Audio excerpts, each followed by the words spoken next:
Amén. El apóstol Pablo está hablándole a los romanos y contextualmente hablando, cuando nosotros leemos el capítulo 1 de este libro, nosotros vemos toda la cantidad de perversiones a las cuales los seres humanos se abrieron y cómo es que cometieron con avidez toda clase de impurezas y de abominaciones, hombres con hombres, mujeres con mujeres y demás. Dice, porque no le dieron la gloria a Dios como a Dios, ¿verdad?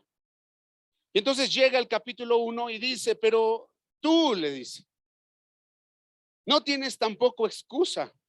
Quien quiera que seas, que ves todas estas cosas y las juzgas, porque cuando tú los juzgas, te condenas a ti mismo porque haces lo mismo. Y yo creo que nosotros los cristianos y el ser humano en general, tendemos mucho a señalar y a juzgar desde un punto de vista condenatorio y de evaluación, ¿sí o no? Nos gusta hacer eso. Así somos, es nuestra naturaleza. Miren, hay en el mundo de en los trabajos, en las empresas, llegan a hacer algo que se llaman evaluaciones 360. Evaluaciones 360, le llaman 360 grados. Es una evaluación, ¿alguien las conoce? Una nada más, ven, las conoce, los demás no, pues se las explico rápido. Estas evaluaciones, las empresas hacen lo siguiente: ponen una serie de características del puesto que la persona ocupa, ciertos conocimientos o ciertas habilidades o capacidades racionales para toma de decisiones. Y entonces la prueba consiste y se llama 360 grados, porque 360 grados es un círculo, ¿cierto? Es un círculo. Entonces, se llama 360 grados porque la prueba comienza contigo mismo, evaluándote tú mismo, tu propio desempeño, tus propias capacidades, ¿no? Y preguntan cosas como, si estás con un cliente y entonces tú tienes que tomar la decisión porque no encuentras a tu jefe, ¿qué es lo que haces? ¿La tomas? Inciso B, la escalas. Inciso C, se pierde el negocio porque no tuviste chance de preguntarle a tu jefe. Cosas de ese tipo así. Y muchas diferentes preguntas para ver diferentes áreas de la vida de la persona: liderazgo, decisión, tolerancia a la frustración, etcétera. Entonces, tú te evalúas y después, al mismo tiempo, en paralelo, te evalúa un colaborador tuyo que está a tu mismo nivel. Si estás, por ejemplo, en una gerencia, usan a otro gerente para evaluarte a ti y le hacen las mismas preguntas respecto de ti. Usan a otro que está de tu lado. Luego usan a un subalterno, no necesariamente que esté directamente contigo, pero puede ser otro de un nivel más bajo, cómo te ve, y también a los jefes. Entonces, por eso se llama 360. De tal manera que cuando estas evaluaciones vienen los resultados, ponen, de manera anónima, por supuesto, ponen los resultados de cómo saliste tú mismo en tu propia evaluación. O sea, cómo te percibes tú, cómo te perciben tus pares, cómo te perciben los subordinados, cómo te perciben los jefes. Y entonces eso te puede llevar a ti a plantarte en una realidad de tu propia vida. Porque hay gente que se puede sentir como el mejor vendedor que ha tenido la compañía y todos los demás lo descalifican como que más bien lo tendrían que correr. Pero la persona se autoengaña pensando eso y así se evalúa. Y para eso sirven esas evaluaciones, para que la persona y obviamente la gente de recursos humanos, que son los responsables de hacer los programas de capacitación y de resolver todas estas cosas, eh, eh, eh, vamos a decirlo así, en un desarrollo profesional de una persona, pues enfoquen sus esfuerzos en programas, en planes de desarrollo, etcétera. Cuando nosotros leemos esta escritura, nos damos cuenta que tenemos que hacer un ejercicio similar. ¿Me explico? Tenemos que hacer un ejercicio similar porque dice aquí, nosotros juzgamos, pero no nos damos cuenta que estamos iguales que ellos o peores que ellos. ¿Sí me estoy explicando? Nosotros decimos, tal persona, hoy, ¿cómo debería de ayunar? Hoy, esa otra persona, ¿cómo debería de hacer esto en su casa? Y aquella persona, no, hombre, ¿cómo tendría que hacer este y este otro ajuste? Pero yo no me estoy viendo en mi propia realidad, porque estoy más ocupado en ver lo que los demás están haciendo. ¿Me va siguiendo? Y dice aquí, miren, agarren la onda, enfóquense, dice. No hay excusas en tu vida, no vas a tener delante de Dios, no vamos a poder tener y poner excusas de decir, Señor, pero yo hice. Sí, pero esto que hiciste acá no lo resolviste. Pero tampoco aquel. No hay excusas. Cada uno de nosotros vamos a dar nuestros propios resultados en un día delante de Dios, ¿sí o no es cierto? Así que el día de hoy nosotros tenemos que establecer posturas bíblicas respecto de las situaciones que acontecen a nuestro alrededor, porque no sea que nosotros seamos parte de esas situaciones que acontecen. ¿Me estoy explicando? A mí, en lo personal y con mucha vergüenza se los digo públicamente, ha habido veces que hay cosas que Dios me dice que yo hable con los hermanos y que yo no les hablo porque en ese momento en mi vida no lo estoy viviendo. Entonces, yo no tengo la calidad ni el derecho moral, ni la calidad moral, ni la autoridad moral para decirles a los hermanos, oigan hermanos, tenemos que ayunar y orar fervientemente cuando en mi vida no lo estoy haciendo. Hermano, ¿qué pasó con esto y con aquello en tu vida? Y yo de alguna manera confrontando a ese hermano,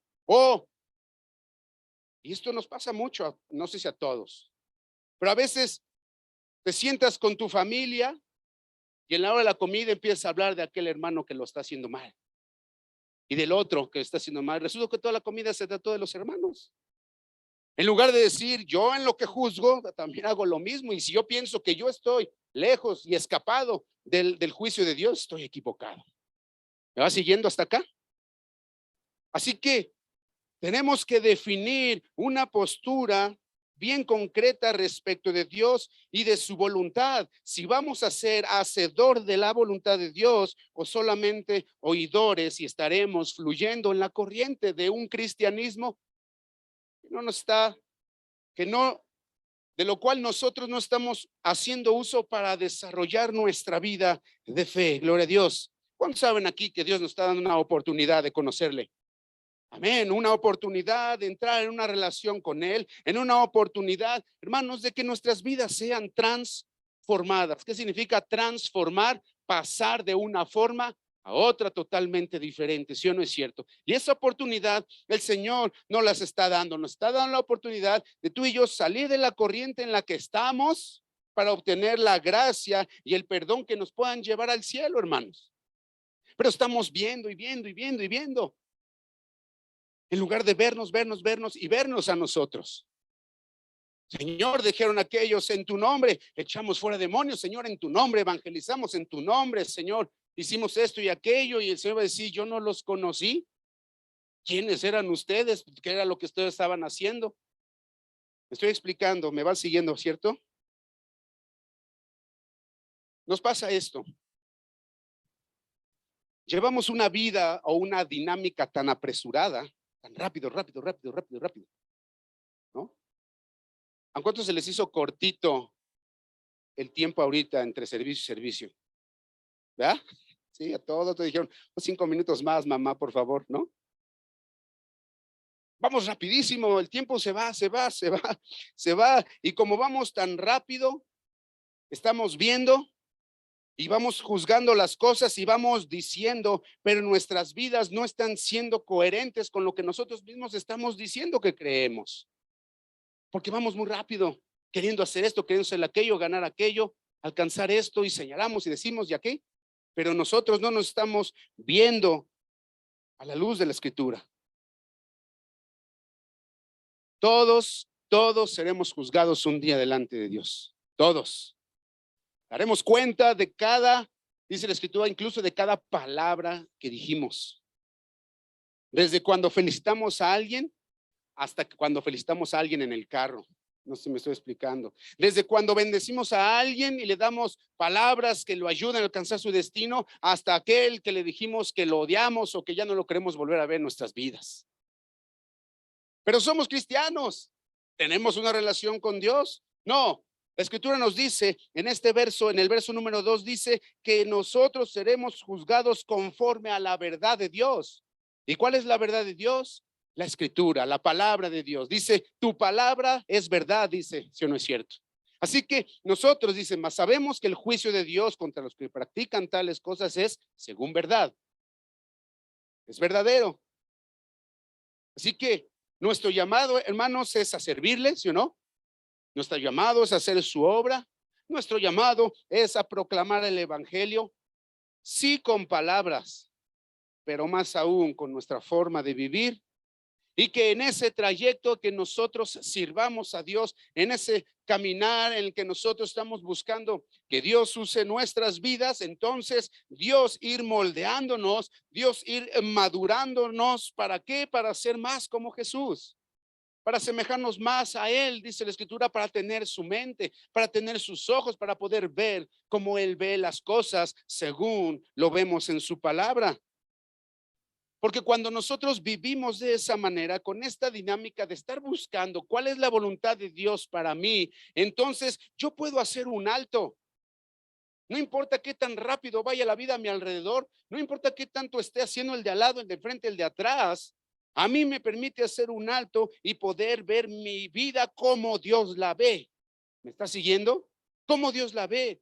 ¿Cuántos de nosotros hemos hecho ese ejercicio honesto, real, de escudriñarnos, de tomarnos un tiempo y no importa lo que esté pasando, decir, Señor, decía el rey David, Señor, si hay en mí un camino de perversidad, Señor, muéstramelo y guíame a donde tengo que ir. Necesito que tú me muestres mi propia vida. El apóstol Pablo le dice a Timoteo, Timoteo, cuídate de qué? Cuídate de ti mismo y de la doctrina. Cuídate de ti mismo. ¿Y por qué? ¿Cómo es nuestro corazón, hermanos? Engañoso y perverso. Algunas veces hemos estado en una disyuntiva, ¿no? Tomando decisiones quizá, no sé si muy simples, por ejemplo, pero de repente hay que tomar una decisión a lo mejor con los hijos.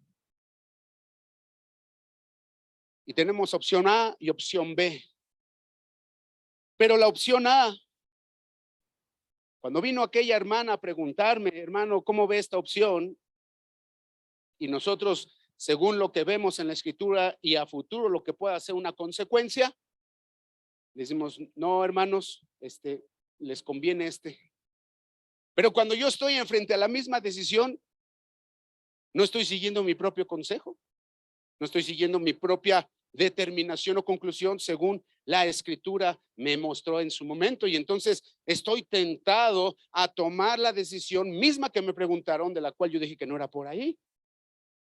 Porque entonces yo puedo juzgar y no me estoy dando cuenta que estoy haciendo lo mismo en mi propia vida. No estoy analizando realmente qué es lo que yo estoy haciendo. ¿Vamos bien? Todo lo que Dios hace, todo lo que Dios permite, si le amamos es para nuestro bien, porque Él es bueno y Dios no quiere que nos perdamos. Dice, porque en este verso, en el verso 4, dice que las personas que no estamos entendiendo esto, menospreciamos, dice, las riquezas de su benignidad y paciencia y longanimidad, sin entender que eso es lo que nos guía al arrepentimiento, lo que Dios trabaja en nosotros. Y en lugar de darle gracias a Dios por lo que hace en nosotros, estamos viendo cómo justificar nuestra posición con base en lo que otras personas están haciendo. Y se nos olvida que cada uno de nosotros vamos a dar cuenta de manera personal allí. Estoy tratando de ir por un camino y no sé si me estoy yendo para acá y luego regreso y me voy para acá. Estoy tratando de ponerlo en orden. Bueno, se supone que estaba en orden, pero estoy tratando, hermanos. Así que espero que no nos perdamos aquí. Amén. ¿Por qué este verso, este capítulo empieza diciendo, por lo cual, dice, eres inexcusable. Dios en este día, hermano, nos está advirtiendo que podemos ser presa de todo aquello que nos rodea, presas. Podemos ser víctimas y ni siquiera saberlo. Podemos estar haciendo nosotros nuestra propia evaluación 360, evaluación espiritual, y estar viendo los resultados de lo que Dios opina de nosotros y no creerlos. ¿Me explico? ¿Cómo a mí eso me puede suceder? No, hermano, eso no creo que a mí me esté sucediendo, pues si yo estoy muy firme, yo oro todos los días, yo ayuno, yo estoy en el grupo, yo ministro, yo comparto, sí, todo eso se puede hacer, pero sin una relación con Dios honesta, transparente, en donde llegamos y le digamos, Señor, sé propicio a mi pecador, porque todos los días te necesito a causa de mi corazón engañoso, entonces voy a ser presa de todas esas cosas que nos rodean. Y todo empieza con algo que es muy fácil de realizar. Dice en Romanos 1, haber conocido a Dios y no glorificarle como a Dios. Haberle conocido a Dios y no glorificarle como a Dios. A veces en las victorias hay personas que una victoria del Señor, yo quiero dar una victoria, y entonces empiezan a decirle gracias a Dios como el fariseo. Yo quiero dar las gracias y la victoria a Dios porque en mi trabajo me escogieron como el gerente del mes. Y le quiero dar gracias a Dios porque yo obtuve los mejores resultados y el jefe está complacido conmigo y ya quiere darme un gran aumento porque yo toda la vida me he esforzado mucho, porque yo toda la vida he sido muy bueno en lo que hago. Para la gloria de Dios lo digo. Lo hemos escuchado, en serio. Y sí, nos da risa porque estamos viendo la actitud de no darle realmente la gloria a Dios, sino a uno mismo. Pero la Escritura dice, pero yo puedo estar en ese mismo lugar. ¿Sí o no es cierto? Yo puedo estar exactamente en el mismo lugar. Tal vez no levanto mi mano para dar la victoria, pero en mi mente yo lo digo, perdón hermano, pero yo sí lo soy, no tú. ¿Sí me estoy explicando? Y eso es bien peligroso porque tarde o temprano, todo este tipo de actitudes de buscar la manera de cómo es que los demás lo hacen mal para yo tratar de hacerlo bien y que yo pueda confirmar que yo sí lo hago bien, lo único que va a hacer en mi propia vida es nada más satisfacer mis concupiscencias y poco a poco ir desviando mi corazón. ¿Comparten conmigo? Sí, ¿no? Dice la Escritura, no son los que conocen la ley, no son los que la oyen, sino los que la hacen, los que se van a congraciar delante de Dios, a los cuales Dios va a reconocer. Tenemos que ser hacedores de la voluntad del Señor, y la voluntad del Señor comienza rindiendo nuestra propia voluntad a la voluntad de Él. ¿Me escuchó? Yo quiero hacer esto. Eso es lo que yo quiero hacer. Pero Dios me dice, me habla a mí que yo debo de hacer esta otra cosa, tomar esta otra decisión o caminar hacia este otro camino. Entonces, ¿qué es lo que yo voy a hacer? ¿Mi voluntad o lo que Dios quiere que yo haga? Y entonces yo tengo que decidir glorificar a Dios, de haberle conocido y darle la gloria a Dios, y entonces someter mi voluntad a la de Él, y entonces estar haciendo y no solo oyendo lo que Dios quiere para mi vida. ¿Estoy explicando?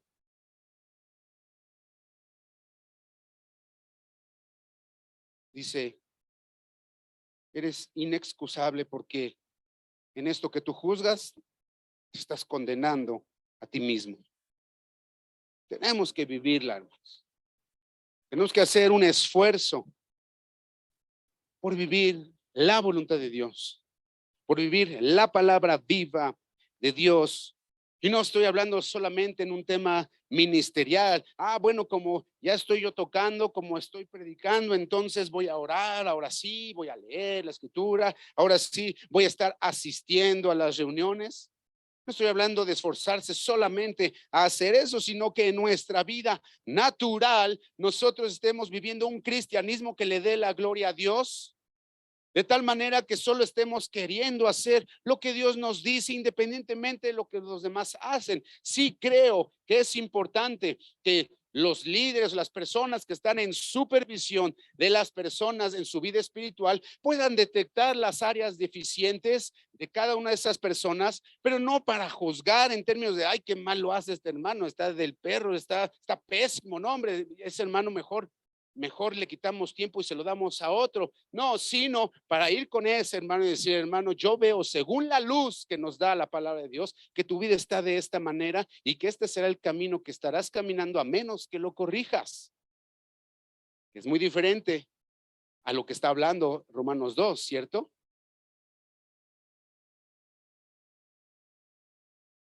Si tú y yo un día vamos a decirle, vamos a comentar uno con otro y decirle, oye, ¿ya viste a fulano? ¿Cómo ves así su vida? Debemos estar dispuestos a ir con fulano mejor a decírselo. Oye, yo veo así tu vida. Para que esto sea algo de bendición. Y entonces estemos haciendo la voluntad de Dios y ese hermano puede escuchar por medio de nosotros lo que Dios quiere para su vida. ¿Ok? Entonces, no solo es en el esfuerzo en lo ministerial, pero en lo natural. Obedecer a nuestros padres, obedecer en las escuelas, obedecer en los trabajos, levantar nuestras recámaras, esos jóvenes que no levantan nada ni en defensa propia, ¿sí o no es cierto? Darle el lugar a los jefes, la autoridad, dar en lugar de recibir, hacer misericordia con aquel que está en necesidad, hablar cosas que agraden a Dios. Eh, yo soy testigo de que la hermana Laura, donde sea que se planta, le habla a alguien de Dios siempre. Siempre, siempre, siempre, siempre. Esté haciendo lo que esté haciendo, ¿eh? Siempre trae sus folletitos aquí en su bolsa, donde sea, saca. Como alguna vez había una caricatura que se llamaba Sport Billy, los que son de mi edad saben de qué estoy hablando, y era una caricatura de un niño, abría un maletín así chiquito y sacaba todo, sacaba muchas cosas de un maletín así es mi suegra, saca cosas y ahí están sus folletos siempre. Y sí creo que Dios haya puesto ese tema del hospital para que estas dos mujeres escucharan. Eso es lo que agrada a Dios cuando dicen amén. Pero ¿cuántos de nosotros realmente lo estamos haciendo? En lugar de decir, incluso en lugar de decir, oye, esa hermana que aventada y yo donde estoy aventándome, ¿no? Es bien padre dirigir el partido desde la grada, ¿no? Es bien padre dirigir el partido desde la televisión. Lo interesante es meterse al partido y estar ahí y realmente esforzándonos porque Dios se agrade en nuestras vidas en las cosas que estamos haciendo. Si en un equipo de fútbol el delantero solo se está peleando con el defensa porque no está haciendo bien sus cosas, no se enfoquen en hacer su chamba, hermano, en meter los goles. Y por eso muchas veces los equipos pierden porque entre ellos se están diciendo en lugar de cada quien hacer su trabajo. ¿Sabes quién es el responsable en un equipo de decirle a alguien que está haciéndolo mal? El entrenador. Para eso está ahí. Y a veces el papá de las gradas, ¿no? Diciéndole al hijo lo que está haciendo mal.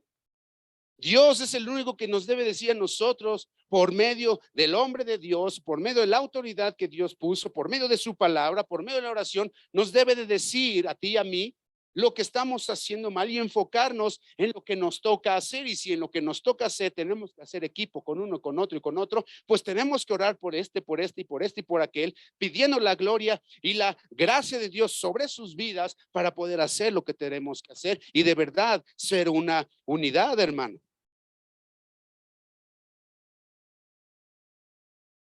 El libro de Lucas, capítulo 10, versos 25 al 37.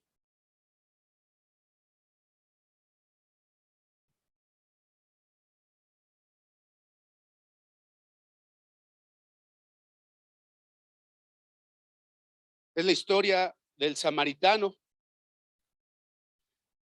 Dice, y aquí un intérprete de la ley se levantó y dijo, para probarle, maestro, ¿haciendo qué cosa heredaré la vida eterna?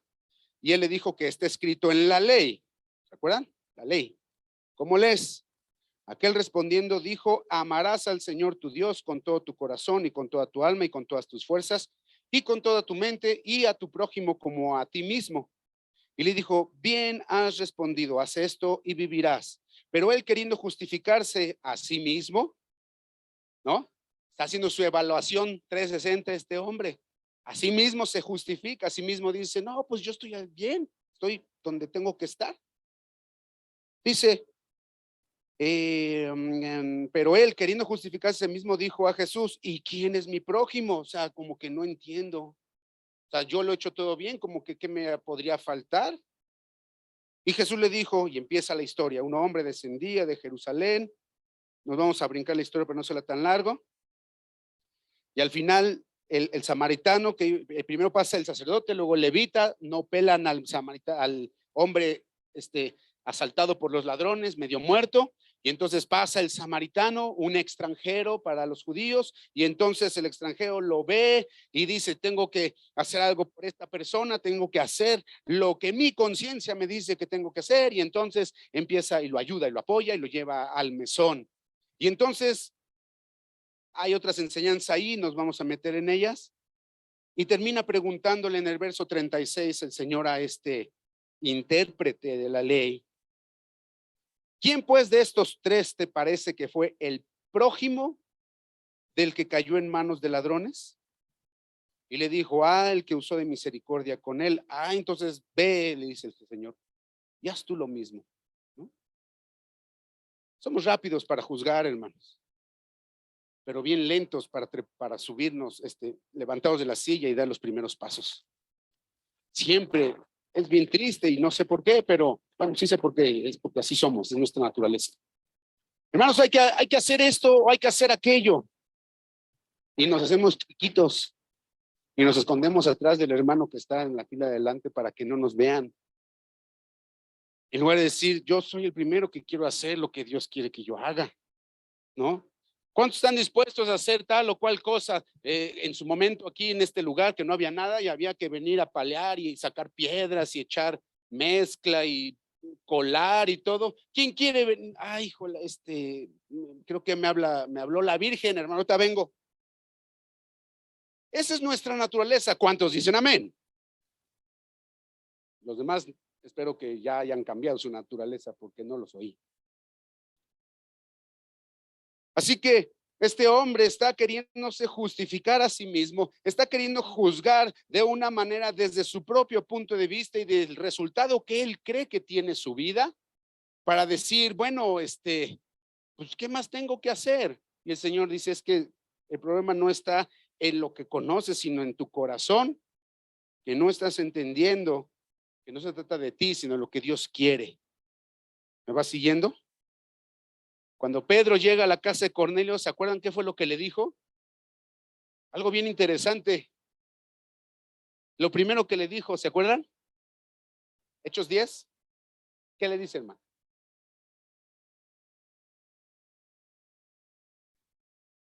Así es, dice, ustedes saben cuán aborrecible, cuán despreciable, cuán nefasto es para un judío entrar a la casa de un gentil.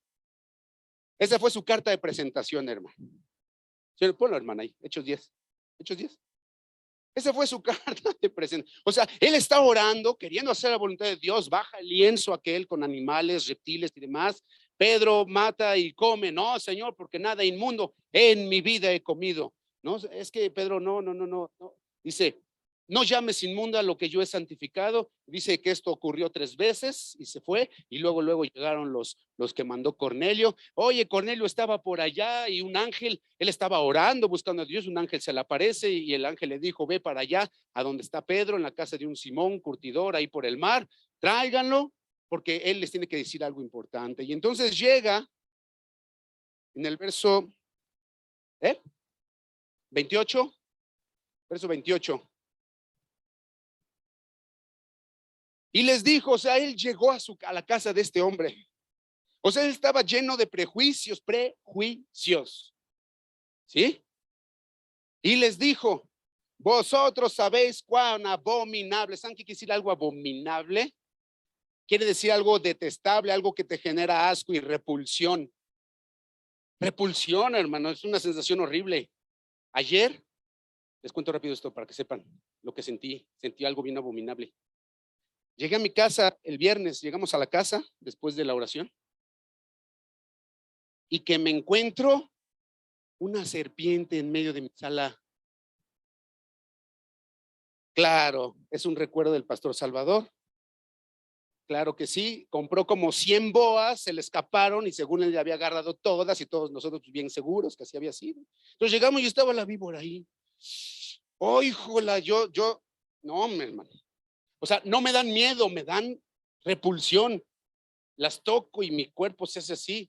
Y entonces, y bien agresiva, chiquita, pero agresiva, yo creo que tenía hambre, me dijeron ya después los hermanos que... Bueno, ¿cómo? Diego ahí estuvo, ¿verdad, mi niño? Con un palo le hacía así, la boa se la aventaba al palo para morir. No, hombre. Oh, híjole, yo sentía bien feo y llame al pastor Chava, nunca me contestó su esposa y ya su esposa, después de tantos años, ya me dio instrucciones precisas de cómo manejar la víbora, porque ella es experta también. Bueno, dice aquí, eso es lo que para Pedro era entrar a la casa de una persona así, una repulsión, le salían chinitos, no, ni me toques, no quiero, échame bacterial el cuerpo, no vaya a infectar aquí.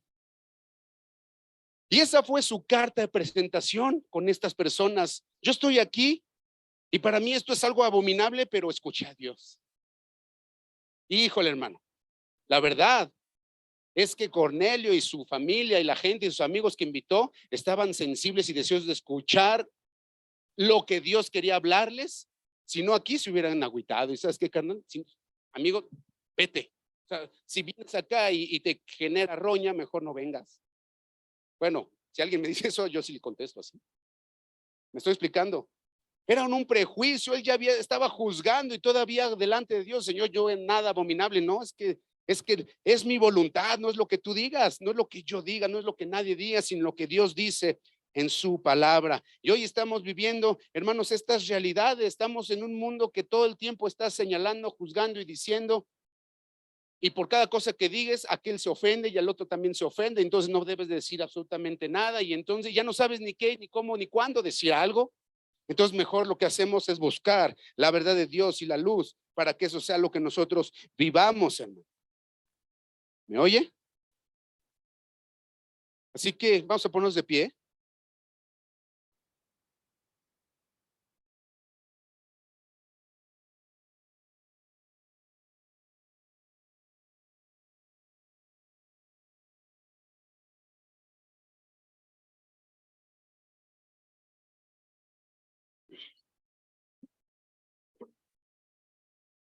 ¿Cuántos aquí en este lugar son tentados frecuentemente a señalar y juzgar, asumiendo que están bien ustedes en su mano?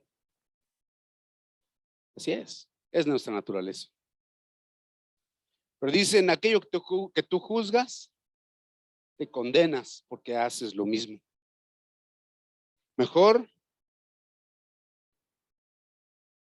hagamos la voluntad de Dios. Mejor, mira, si un día estamos tentados a hacer eso, es mejor, lo mejor es guardar silencio y hablar con Dios al respecto. Y estar dispuestos a hacer algo a favor de esa persona. Orar, ayunar, interceder, 1, 2, 3, 4 días, darle alguna lectura que le pueda ayudar, decirle que estás orando por esa persona, hacer algo, ¿no? Y ponerlo en manos de Dios para no estar parados en el mismo lugar. Porque Dios está haciendo una evaluación de nosotros y un día nos la va a presentar, vamos a estar delante de Él ahí y vamos a ver toda nuestra vida. Todas las cosas que hicimos, dijimos, dejamos de hacer y dejamos de decir. Nos va a mostrar nuestro corazón perverso y engañoso y qué tanto dejamos que Él lo cambiara, que Él lo transformara, qué tanto nosotros sometimos nuestra voluntad a la voluntad de Dios. Así que esas evaluaciones son buenas para darnos cuenta de nuestra propia realidad. Pero para que esas evaluaciones su resultado sea óptimo, o sea, se llegue al fin de esa evaluación, tú y yo cuando contestamos tenemos que ser honestos. Porque si no es un resultado cuchareado, se dice, ¿no? Está manipulado el resultado. Y delante de Dios, ¿tú crees que podemos manipular nuestro cristianismo, hermano? ¿Tú crees que podemos venir y decir, Señor, te doy gracias porque yo vengo todos los domingos, te doy gracias porque yo diezmo de todo lo que tengo, Señor, te doy gracias porque soy el más obediente de todos aquí? No, Dios no se va con eso. Nosotros sí podemos estar engañados. Por eso tenemos que escuchar la voz de Dios en nuestras vidas. La única forma en la que seremos luz es viviendo una vida coherente, congruente, satisfactoria delante de Dios, más que con las palabras que podamos hablar. El Señor les dijo, miren, ustedes son la luz y la sal de la tierra, ¿cierto? Dice, la luz no se puede esconder y la sal no, si no sala y pierde su sabor, entonces no sirve para nada. Dice, así que para que ustedes puedan ser eso, tienen que hacer lo siguiente, dice, que cuando vivan su cristianismo, las personas puedan ver, no escuchar lo que hablamos, pero ver lo que vivimos, y cuando vean cómo vivimos, volten al cielo y digan, gloria a Dios porque esta persona es así. ¿Sí o no es cierto? De eso se trata, hermano. De eso se trata. Y ese es un reto para nosotros el día de hoy. Dice Pedro, 1 Pedro 2, dice 2, 11 y 12, dice, amados, yo os ruego como extranjeros y peregrinos. Dice, les ruego como personas que están aquí de paso. Les ruego. No es un ahí si pueden. Ahí les encargo. Les ruego como extranjeros y peregrinos que os abstengáis de los deseos carnales que batallen contra el alma. Y dice, manteniendo buena vuestra manera de vivir entre los gentiles, para que en lo que murmuran de vosotros como de malhechores, glorifiquen a Dios en el día de la visitación al considerar vuestras buenas obras. De eso es lo que tenemos que estar preocupados. Que nuestras conversaciones sean de, oye, ¿cómo le hago para ser mejor? Oye, ¿cómo le hago para corregir esto en mi vida? Oye, ¿cómo le puedo hacer? ¿Qué camino tengo que tomar? ¿Qué pasos tengo que dar para que esto en mí sea cambiado? En lugar de decir todo lo que los demás necesitan. ¿Me expliqué? Vamos a cerrar los ojos un momento.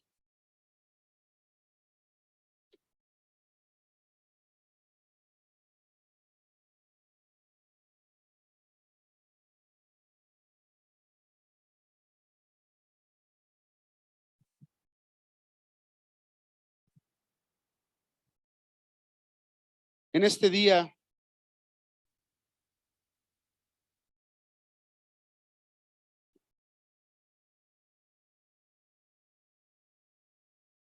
la única forma, hermano, no hay otra, ¿eh?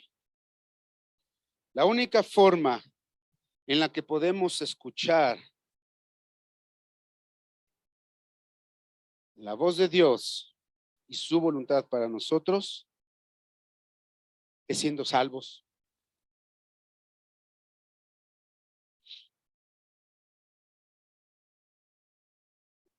Y la única forma de ser salvo es arrepintiéndonos delante del Señor.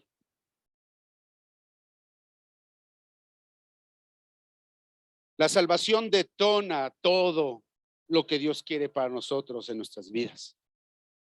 Es el punto de partida, no es el fin último. Ser salvos es lo que nos da la capacidad de entrar al cielo. Es el sello, ¿verdad? Que hemos dicho.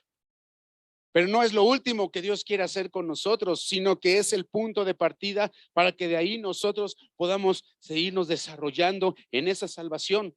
¿Salvos de qué? ¿De qué hay que ser salvo? ¿De qué hay que salvarse? Uno se salva de un peligro. ¿Y en qué peligro estoy, hermano, en este día? en el peligro de perderte eternamente.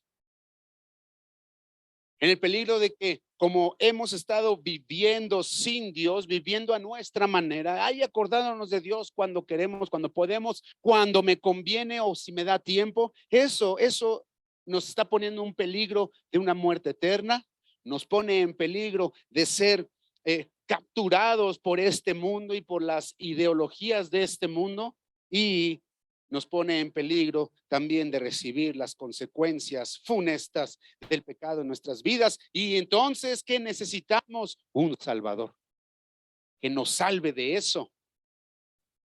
Y una vez que nosotros recibimos a nuestro Salvador, entonces podemos caminar en sus caminos y en sus propósitos, pero todo nace de ahí. Dice la Escritura,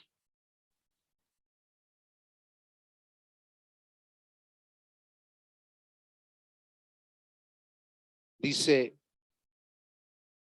mis ovejas oyen mi voz y yo las conozco y me siguen. Mis ovejas oyen mi voz. No todo el mundo puede escuchar la voz de Dios, solo los que son de su redil. Así que en esta noche lo primero que yo quiero que hagamos es que si tenemos duda de nuestra salvación, oye, Señor, ¿seré salvo o no seré salvo? Y dudamos, entonces confirmemos de una vez por todas. De una vez digamos, Señor, por si las dudas, yo vengo delante de ti y te entrego de una manera consciente y racional, voluntaria, mi vida a ti. Perdóname porque te he ofendido, perdóname porque estoy lejos de ti, porque estoy viviendo un cristianismo de garnachas, ¿no? Qué ricas son las garnachas, pero qué perjuiciosas son. Así es el cristianismo de garnacha. Ah, está muy padre, muy a todo dar. Oh, Dios y yo somos cuates, pero es un cristianismo que no nos salva, que nos condena más, porque creemos, estamos a todo dar y necesitamos ser salvos de este mundo, del pecado, de la muerte eterna. ¿Va? Así que primero queremos abrir la oportunidad al arrepentimiento. En esta noche tú dices, hermano, yo necesito arrepentirme. Sí, necesito pedirle a Dios perdón, que me perdonen. No engaño a nadie, solo a mí mismo. Señor, perdóname. Mientras todos tenemos los ojos cerrados, nadie volteando.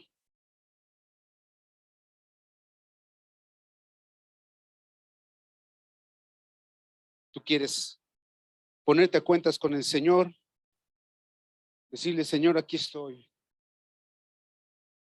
Cámbiame, límpiame, perdóname. Hoy te entrego mi vida hoy y hasta que me llames a cuentas, quiero vivir para ti. ¿Cuántos en este lugar dicen, yo, hermano? Yo quiero confirmar mi salvación. Yo quiero entregarle mi vida. Yo quiero estar seguro que si hoy yo muero, hoy yo voy al cielo.